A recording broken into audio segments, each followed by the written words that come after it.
wiring. Probably the part of the project I've been least looking forward to. In the last video, I got both the engines removed from the 6N and the 6N2 Polo, as well as made a start stripping the 6N's engine bay. Since then, the wiring loom from the 6N to engine bay has been removed. The engine bay of the 6N2 has also been stripped down a little bit further. Steering column and pedal assemblies have been removed from both cars, and some failed parts test fitting has occurred. But in today's video, we're going to be making the 6N2's wiring loom work in the 6N. Now there are two main looms we're going to be focusing on today. That is the engine bay loom and the body loom. I'm going to get things started with the engine bay loom, as that should be the easiest to adapt. The only things I need to change are the headlight connectors and the side repeaters. Side indicators don't necessarily need to be done because the ones on the 6N2 do fit the 6N, but I prefer the look of the older ones for this particular project. The only other thing I will need to make sure of is that the radiator fans from the 6N2 will bolt straight onto the 6N. That way I don't need to change any of the wiring there. Otherwise, it's a pretty straightforward place to start, and I would love to see something going into this engine bay for good. So this is the 6N's engine bay wiring loom. Start up the top here, that is where it all plugs into the fuse box inside the car, going up through the firewall, down towards the battery there. And then we have a plug for the radiator fans, horn, and a little control module for the cooling system there. Then goes above under the scuttle panel to the ECU and the automatic transmission control, down the opposite side of the car and up to the aircon pressure switch.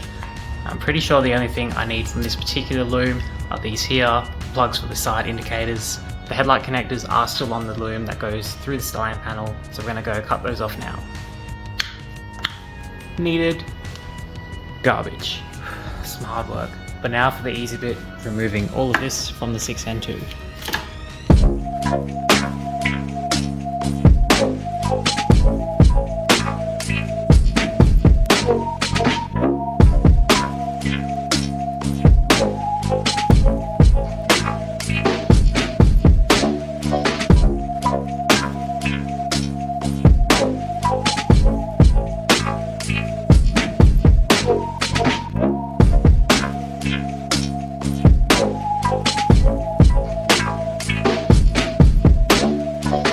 And there we have the 6N2's engine bay loom. They are basically the exact same routing and everything. There are just a couple of very subtle differences, like the fact that these have the headlight connectors and fan connectors and all that in one complete loom, opposed to having a separate one, like the little loom that's still on there. There's also a plug here which will not get used because that is for heated washer jets, which the 6N does not have. I'll also have to repair this wire for one of the indicators. I don't think I have a long enough piggyback to just cut it there and solder the 6N one on, but we'll get that fixed up. We've got that's a fog light, two headlight connectors as well to solder on, and I think that's about it. Okay, we've got the loom for the right hand side headlight here, and I'd already gone through both the 6N and 6N2 Haynes manual, looked through the wiring diagrams for the headlights and written down what color needs to go where. Most of it seems accurate. The only thing I'm concerned about is the Haynes manual for the 6N2 says the yellow wire is supposed to be pin 5, but it is pin 6 on this. I don't know if you can see that, but it goes 2, 4, 6, 8, and 1, 3, 5, 7 on that side. But I am assuming it is just going to be a case of matching up the colors. Other than that yellow wire being in the wrong pin, everything else seems to make sense, because that is the 4 wires there to get your high beam, your low beam, park light, and an earth for it all, which is exactly what the 6N needs to get the original headlights working on it with the 6N2 loom. So I am going to just try that, matching up the colors, and I really wish I had a de-pinning tool so I could just pop these out and do it like that, but I've got a soldering iron, so I'm just going to do it that way and hope for the best. Okay, the first one is done. I did have a slight change of plans with how I did it. Originally I was just going to solder them all, then I realized I didn't have any of the right size heat shrink, so when I went to buy some I came across these little solder connectors which I've been kind of wanting to try them out for a while, so I figured it might be a little bit easier, and let's say it worked pretty well. So now I just need to do the other headlight and the 2 side indicators, and that should be all for this loom. Alright, the headlight and indicator plugs have been swapped over. Hopefully it is all successful and it all works, but I won't know until I get it back into the car. So with that done, I'm going to move on to swapping over the radiator fans, probably the radiators as well, between the slam panels, and making sure all of that is good to go.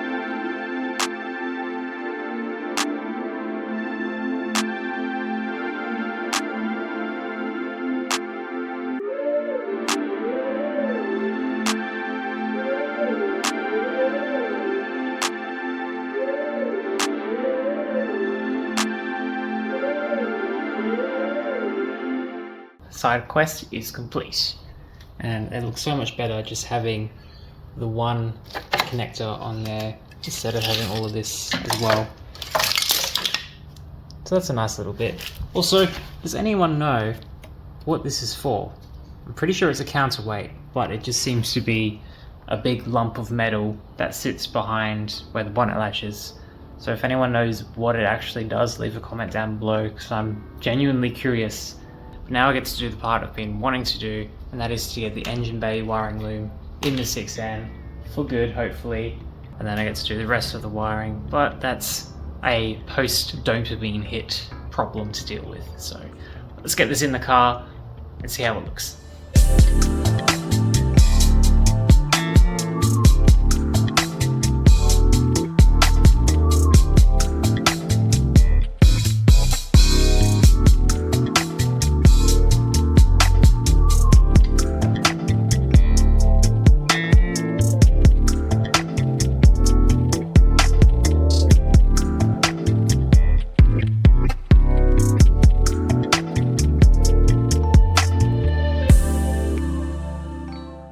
And with that, the Engine Bay Loom is installed, so now it is time to move on to the main body harness.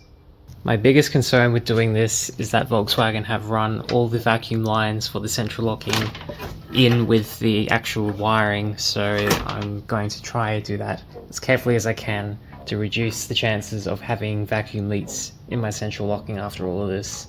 I've gotten the looms from both cars loosely unclipped, just leaving them laying inside. All the door connectors undone. There's just the main fuse box left to do, a couple of grounds, and I need to undo the central locking vacuum pump from the 6N. I would film it, but it's kind of awkward in there, and I've not left myself enough room to actually open the boot with the car on stands, which was a bit of a foul for me. So I'll quickly do that, and then we'll try and get the rest of this removed, get the wiring loom out, and then do it on the 6N too.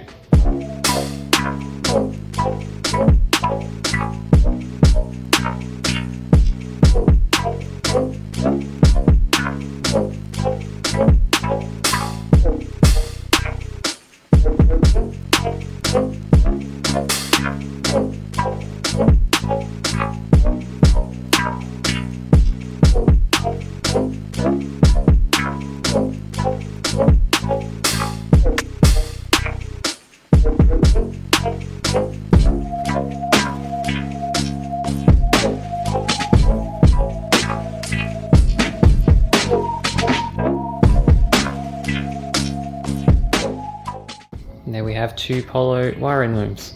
Now the front part of these looms don't need any attention. The only thing I probably have to swap out are the looms in the doors themselves, because all it takes is just one pin to be in a different spot between the 2 cars to have a lot of little electrical gremlins.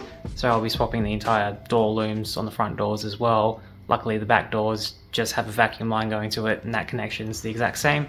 The only things I will be changing on these looms are tail lights, license plate lights, and the boot wiring. I think that was all.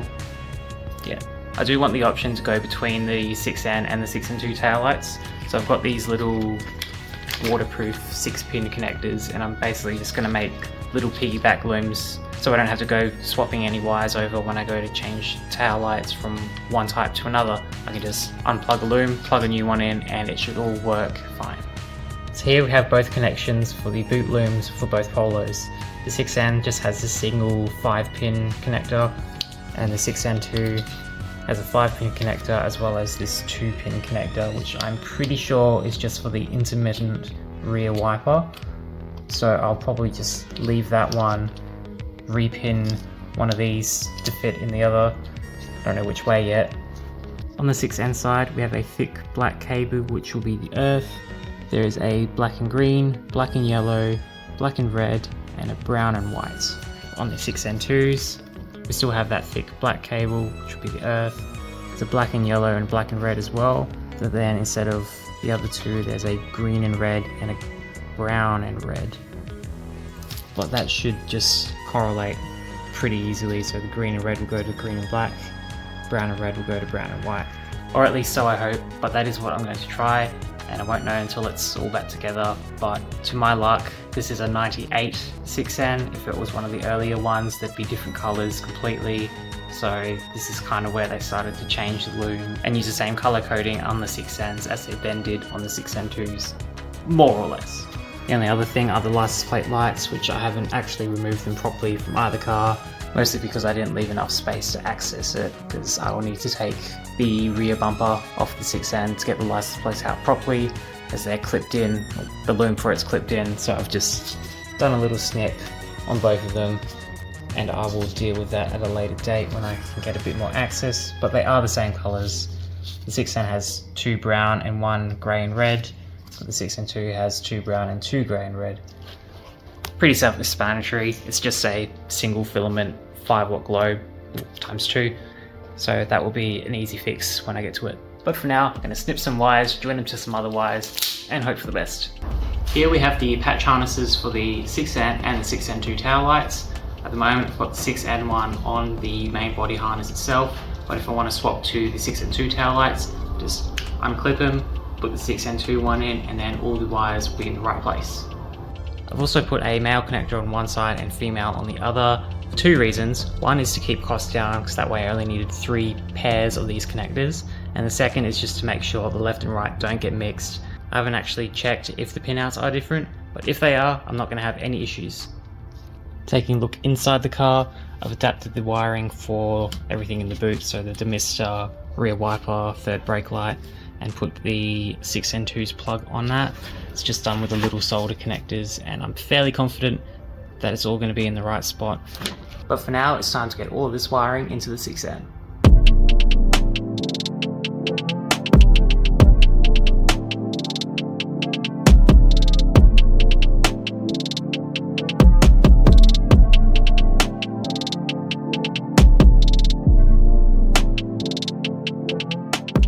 Alright, the wiring loom is pretty well run through the car now.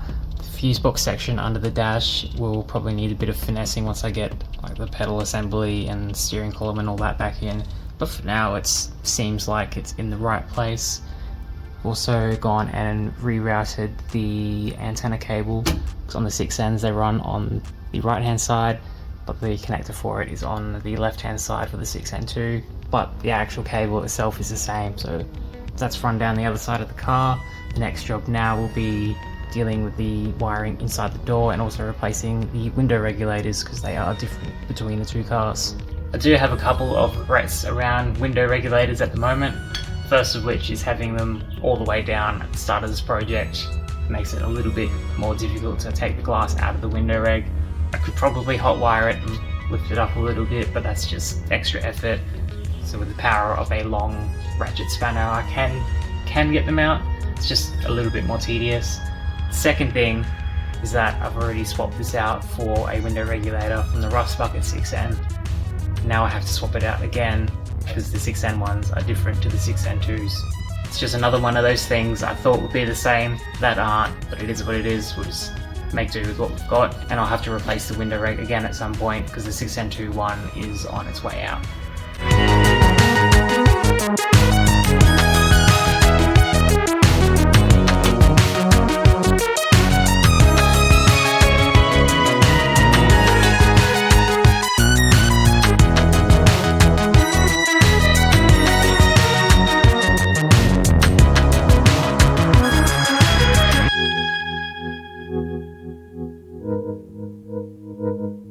And with that, both the front doors have been rewired. I have left the window regulator out of this one because I'll have to order a new one. There are still a few little jobs to do on the doors, so I need to get the extra hole for the 6N2 handles. That little support needs to be removed. Mirrors need to be swapped. Some of this surface rust needs addressing.